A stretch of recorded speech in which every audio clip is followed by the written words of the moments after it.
Dangerous weather is always a threat to local grids. Every year, thousands of families lose their power from weather-related outages. Number 5, a solar power generator provides powerful backup, insurance, and peace of mind. Folks, I really believe in the solar power generators offered by Solutions from Science, one of my oldest sponsors. You can get more information at www.mysolarbackup.com. That's mysolarbackup.com. Remember, the government doesn't own the sun, so go to mysolarbackup.com or call 1-877-327-0365.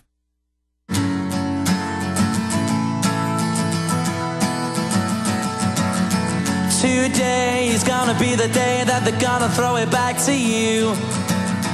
By now, you should have somehow realized what you gotta do. All right, we're going back to Wayne Madsen here in a moment. Then I'm getting into Saudis/oil output. Standard & Poor's says the outlook for the dollar's AAA rating is being downgraded. This is really serious news. It's all happening. And I've said it a million times. I'll say it again. It's one thing to intellectually know this. It's another thing to actually now see it unfolding. And it's just going to get crazier from here on out. We're in for the fight of our lives against tyranny.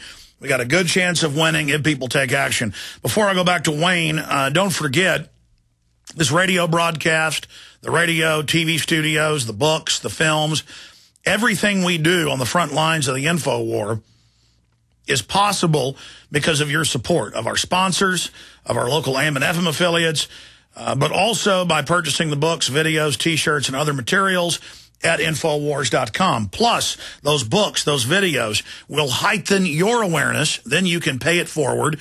Give the book to friends and family that you've read. Make copies of all the films that I have made or that I have produced. Get those out to everyone you know. The power of an individual passing information on is incredible. The globalists have to reapply their lies, reapply their propaganda, their confusion. The truth, an ounce of truth, devastates 1,000 pounds of lies. All we've got to do is carry the ball. We've got a lot of great T-shirts like the V for Victory, You Are the Resistance shirt, limited edition. Get that while supplies last. We're not going to be reprinting those. We also have the Draft Ron Paul 2012 shirt, if you want that. We're not going to make any more of those. A lot of the T-shirts we're now putting out are limited edition. If you want those, they're available. Also, we've got Mark Dice's new book, Big Brother, excellent book, The Orwellian Nightmare Come True. We've got that at Infowars.com.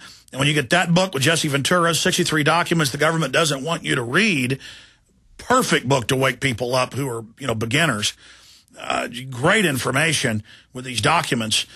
You get one of my best-selling films that you choose for free on top of it.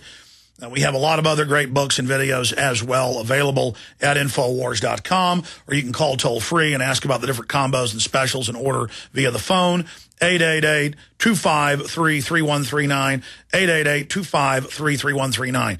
We don't have George Soros funding us. We don't have News Corps or the federal government funding us with your tax money. The IRS comes and puts a gun to your head and says, give us your money. We're going to pay it to the private Federal Reserve. That's where it all goes. It's all the other taxes that pay for the government. Or we're going to send a SWAT team. And then they come out and demonize people that speak up for liberty. You voluntarily vote with your dollars to support us. And even if you don't have a red cent to buy my films or the books or the T-shirts, the films are free online. Get them. Obama Deception, Fall of the Republic, Endgame, Invisible Empire.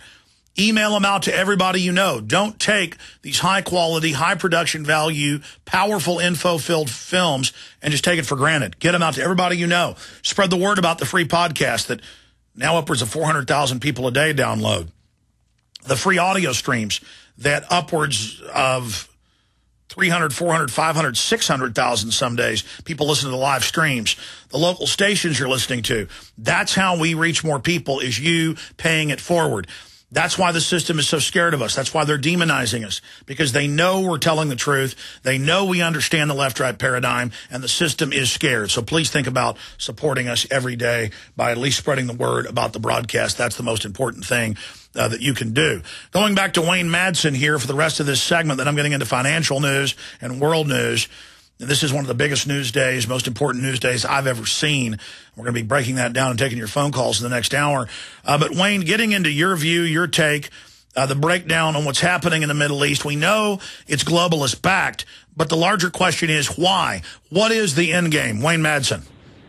Well, I saw what happened in North Africa, starting in Tunisia and then in Egypt and then spreading to Libya and now Syria.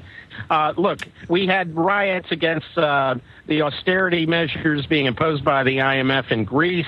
We saw general strikes in Spain and in Portugal. We saw mass demonstrations in Italy.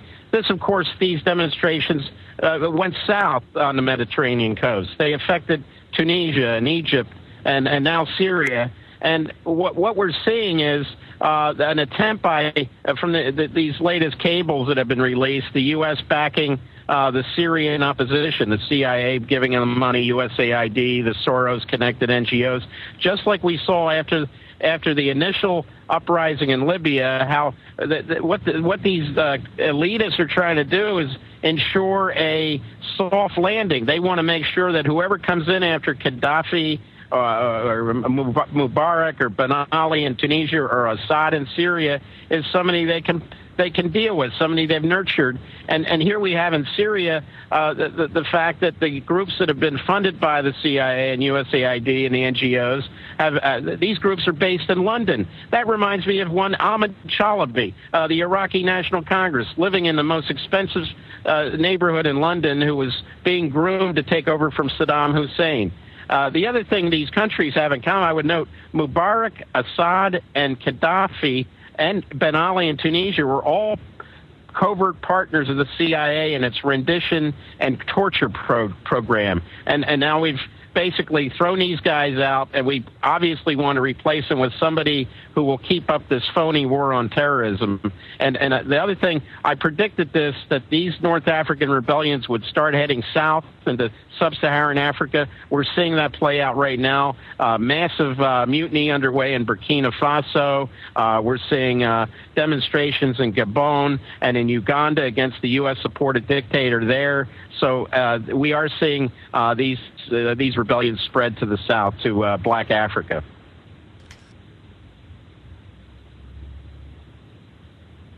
In Saudi Arabia, what's happening in Yemen, Bahrain? Because our sources inside big oil companies, Lindsey Williams and others, 6 months ago said there's going to be a destabilization in the Middle East, North Africa. It's going to lead to $150 a barrel oil or more. The Saudis are going to be double-crossed. They've invested in the dollar. As the world moves away from the dollar, the West isn't just going to cheat them out of their T-bills by devaluing them. They're also going to basically overthrow them. An end of this 100 years of British intelligence officers being the Saudi royal family, you know, Bedouins they gave a crown to and some machine guns and hand grenades and said, you're the king. Since our sources said this 6 months ago, we've seen the Saudis run to Russia, run to China. They're openly talking about a double cross. Normally, during an economic situation like this, they would increase output. Now they're saying they're going to slash output with a sarcastic statement about saying market is oversupplied as oil prices surge towards record prices. What do you make of all of this? And from your research, do you have anything that backs that up, that there's a plan by the globalists to basically overthrow not just friends like Mubarak, but other seedy, sickening, inbred scum like the Saudis?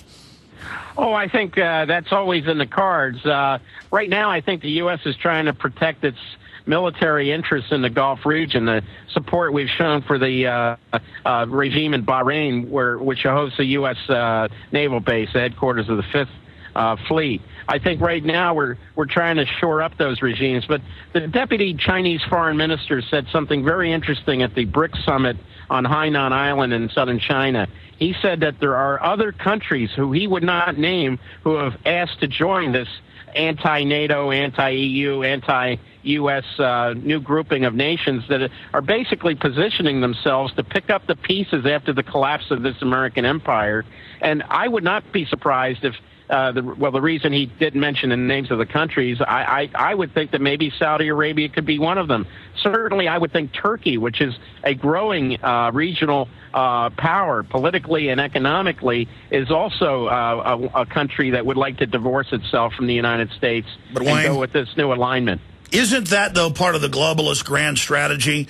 These giant capital pits run by the Rockefellers, the Rothschilds, the Soroses, because we see their minion Geithner 2 years ago in China, and now again 2 weeks ago saying, yes, we're looking at something that's an alternative to the dollar. We like this. And the globalists that have used America are basically done with us now. They've run up our credit card. They've destroyed our name while carrying out their operations. And so now they're basically hedging their bet, moving more in an alignment with the BRIC nations. I mean, look at the bailout of General Motors. Billions to Brazil to build plants. Billions to Eastern Europe. Billions to China. I mean, the people running Washington are basically sinking this ship and now jumping on the new ship they've outfitted, the BRICS. Well, they may want to join up, but I listened to, for example, the Brazilian finance minister, the trade minister of South Africa. They all had the same line, basically. They don't like the fact the U.S. is flooding the world with cheap dollars. They don't like quantitative easing. They're blaming the Western banks for causing the worst economic collapse since the Great Depression of the 1930s. And it's quite clear what they're talking about. They're saying the day where these old white guys sit in Geneva and London and New York and call the shots, and here in Washington, that those days are over. And I think that the mere fact that, whatever Geithner's saying, he's trying to protect himself. But I think this is also a cultural thing. And let's face it, I mean, these countries several decades ago were third world nations, and now they're growing in stature. And I think there's a bit of an But it was the globalists here that passed the tax laws to incentivize moving to those countries. What I'm pointing out is this has always been part of the larger stratagem to bring the U.S. and Europe down and then move it into this new system. And sure, the president of Brazil and others, they put out rhetoric that's popular. It's kind of like El Barity saying we'll have war with Israel when it's known that he's on this international council with Soros and General Jones and, all the rest of them. So, I mean, I'm not disagreeing with you, but I mean, it's been the globalist that helped put these current elites basically into power in the BRICS nations you're talking about, with the exception of Russia. Now, Russia is the big wild card. What do you see happening with Russia? Well, we don't know how this presidential election is going to play out. Clearly, Dmitry Medvedev, the current president, is a favorite of these Western institutions. They do not like Vladimir Putin, the prime minister. So there's talk of maybe a race between the two, but they're supposed to be partners. They're being very coy about their future political plans, unless they're just trying to play the world for suckers and saying, I think that we're going to have a race against one another, when in fact I think Putin's very popular in Russia, and I think Putin will probably run for president and and get his old job back. Oh, absolutely. They're putting on a fake fight. He put Medvedev in there to be his placeholder so he could come back later. And anybody that buys into the fact that these two are fighting with each other really hasn't done any geopolitical research. I think Michael Corleone in The Godfather says, you don't think you could fool a Corleone with that trick. Well, it doesn't take a Corleone to know what's going on here. Oh, right. But I think what we're seeing is a sort of a realignment of these old structures. I think after the collapse, the collapse of the American Empire is a foregone conclusion. We're just like the Roman Empire that sent its legions out to the periphery as Rome itself was collapsing. It's a fool's errand. We're striking out at Libya. We're still sending drones into Pakistan when their government said stop. We don't care what you think. We're going to continue to do it. These are the death throes of a dying regime, and I think obviously after the collapse we're going to see a major realignment. We're going to see new regional powers being developed. Sure. And, in closing, great points. When do you see this realignment happening? It looks like it may even be starting right now with reports of Standard & Poor's downgrading and saying that they don't see a good future for our AAA rating. They're saying that they now have a negative outlook on the AAA rating in the future. There's even reports in Washington about there's a move to maybe repudiate our national debt. But I think if any of that happens, if we're junk bond rated or there's a repudiation, we're talking about the end of this party here. that's been a party for these wealthy fat cats for so many years. Well, they're certainly setting up a police state, though, to try to suppress us. They're certainly doing a rear guard action or trying to secure their home base. And the natives here are getting pretty restless. Well, we saw what happened in the state capitals, and this is very much in line with what I heard from a former Obama administration financial advisor in November. He said, what will happen in the United States won't be like Greece or Spain or Portugal or Iceland. It'll be